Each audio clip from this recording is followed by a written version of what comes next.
The death of religion in America is the death of America as we know it. There has been an attack on churches, on the freedom of churches, on the ability of people even to go into churches. We are in danger of Welcome forgetting back to God the Liberty and Hour. I'm your host, Charles Love, and that was a great interview in the first top of the hour. And we played that as a little intermezzo to kind of wet your beak. Yes, Macbeth is doing a yeoman's work over there. That is a clip of Dennis, as I mentioned in the interview, from an upcoming documentary film by our next guest. He is a Hollywood actor, producer, and director, known for The Fugitive, Castaway, Academy Award-winning film The Shape of Water, probably best known for playing the role of Art Mullen, Raylan Givens' boss on Justified. But to my list, is probably best known as either Chris Rock's nemesis in The Head of State or the producer of Gosnell. Nick Searcy, welcome to the Liberty Hour. Y'all, thank you so much, Charles. Good to be with you again. It is so awesome to have you. You know, I could spend, the rest of the segment just reading off your career highlights, but, which sometimes you do. You're hilarious. I like the self-effacing comedy, but I want to kind of do a parallel. Like I said, I just talked to Dennis. I don't know if you heard some of the interview, but it was really great, and as he always is. And I want to tie in with... I'm sorry, go ahead. Well, I was just going to say, it's always fun to talk to Dennis, although, I interviewed him for the movie, and I just, going in, I'm like, I'm not smart enough to interview Dennis Prager. How did I get in this position? You understand. Right, so you understand. I'm sitting here like, he's giving you brilliance. He's giving you wisdom, but I'm like, how do you cut him off? Because I want more questions, but I'm not cutting Dennis off. You just let me know when you're done talking, Dennis. Yeah. Well, you can cut me off anytime.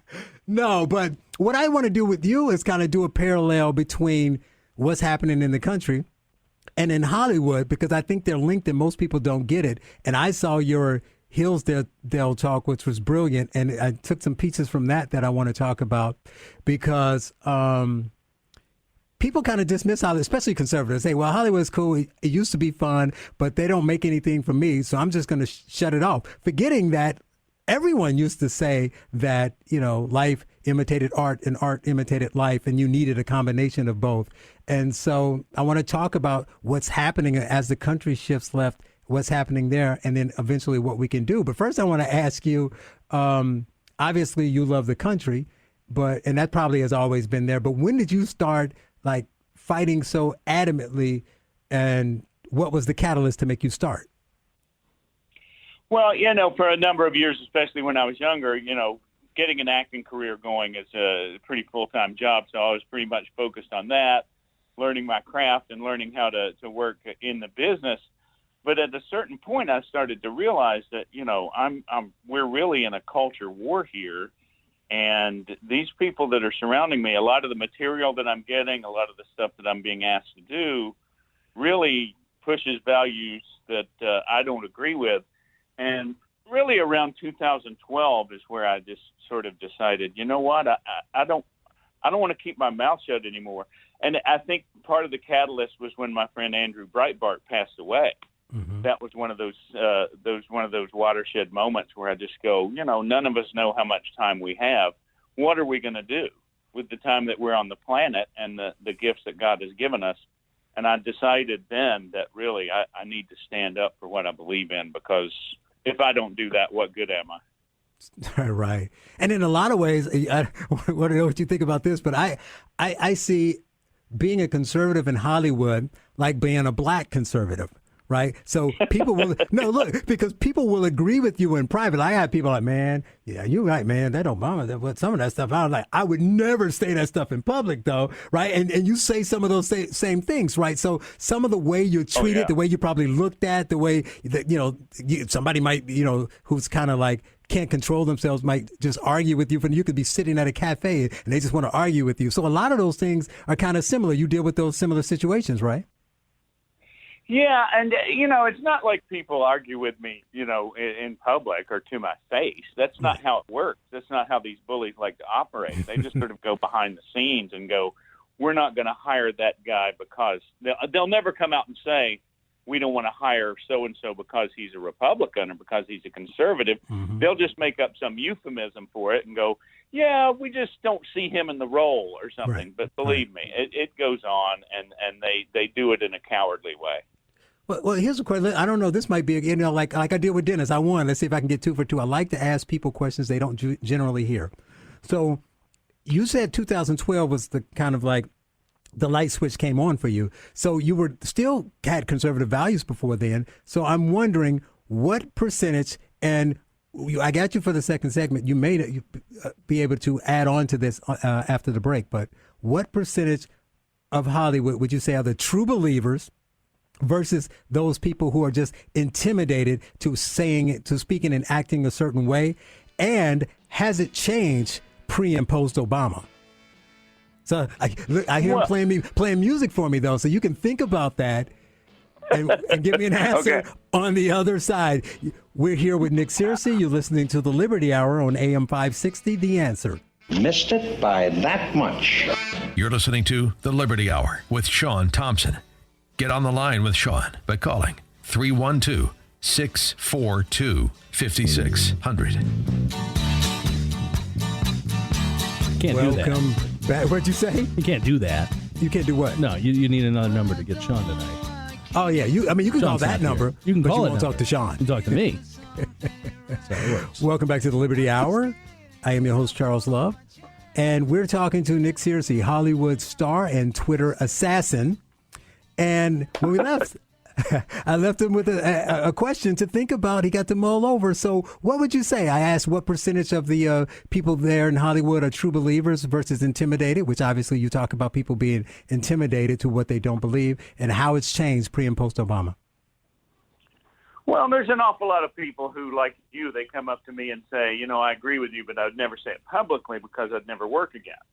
Mm-hmm. And, I used to sort of say, well, that's okay. I understand that. But now I've sort of gotten to the point where it's like, okay, well, what's the line? How far is it going to have to go before you decide that it's time to stand up and not let these bullies push you around? And when does it come back? Right. Yeah. It's like, how much more do they have to take? And basically what's happened now in Hollywood is they basically killed their own industry. They've cut their own throats. They've shut everything down. And by accepting all this stuff about the virus, they have totally destroyed the ability to make movies. They're having to come up with a whole new method now. Yeah, what are they going to do? You can't do kissing scenes or fighting scenes and all that kind of stuff. Oh, you wouldn't believe the literature that you get from the Screen Actors Guild about all that, the rules of doing that. It's just, it's ridiculous. It's going to be all green screen. Yeah, it's going to be all green screen. And that's what I mean. Basically, they have ruined their own industry. So it's time for something to spring up in its place.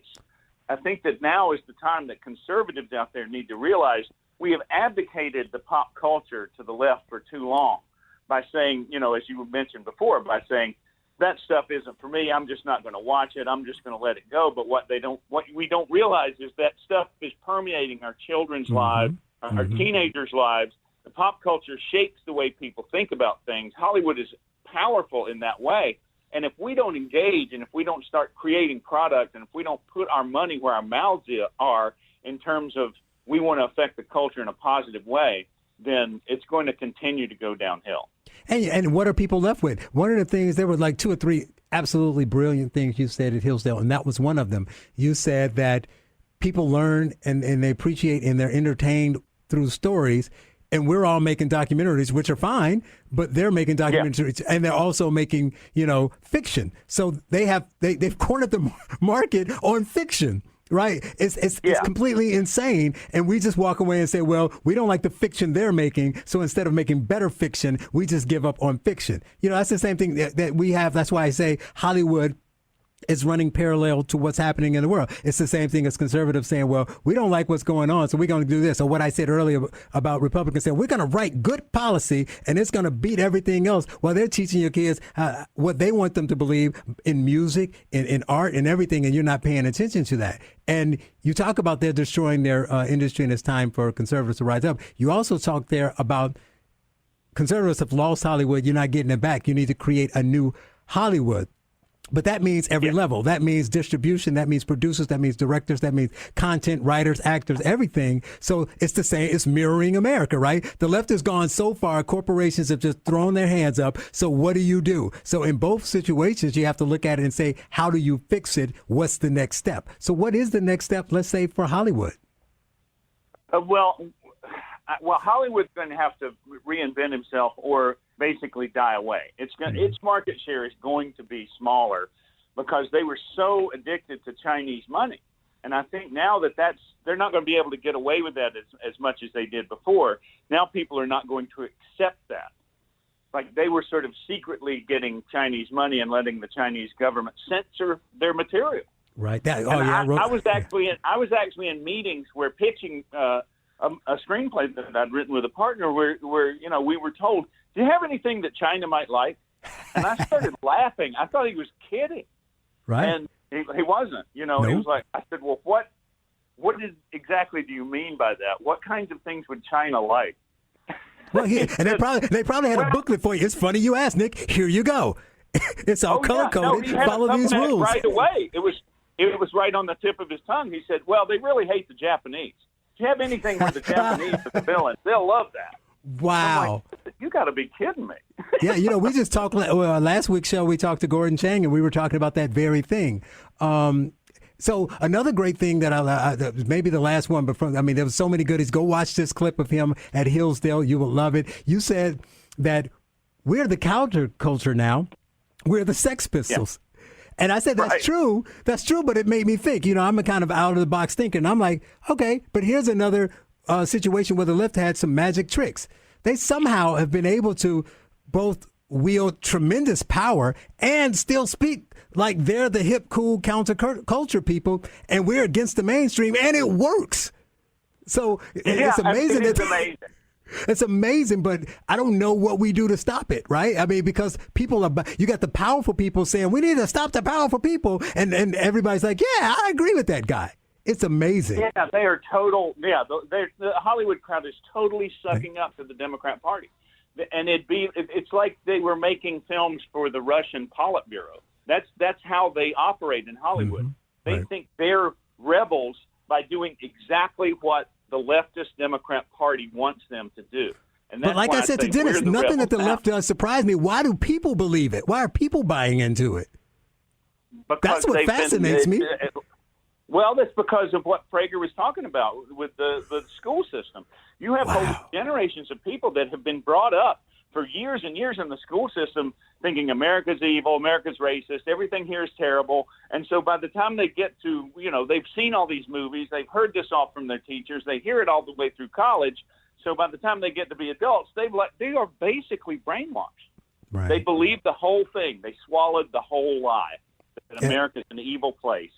Everyone has to follow. You have to follow Nick at Yes Nick Searcy. Now, keep in mind, he's very kind. He posts things he agrees with. But if you challenge him, you may need to be prepared for the onslaught. I mean, I just sit there like, I got 30 minutes to kill. Just watch his Twitter feed. It's absolutely hilarious. My slogan is, I know people have feelings, and that's why I try to hurt them. Yeah, I saw that. They'll keep that in mind. In the last seconds here, you got to talk about your documentary. Yeah, America, God Shed His Grace on Me is going to premiere October 10th. It's being made by the Western Conservative Summit and Colorado Christian University, and it's an exploration of God and America, of the relationship between God and America. And I went around the country and talked to a whole lot of smart people like Dennis Prager and Ben Shapiro and Michael Knowles. You must not have had my number. Rush's show. Ben Carson is in it. Alveda King. Herman Cain, yes. Yeah.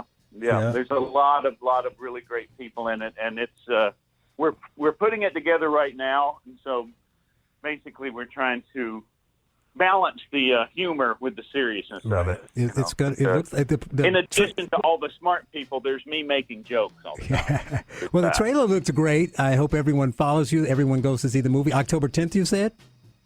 Yeah, it'll be released October 10th. There'll be a big rollout. There's going to be a lot of advertisements, so keep an eye out for it. Thank you for your time. And what you can do for me is send me all the people who are willing to talk.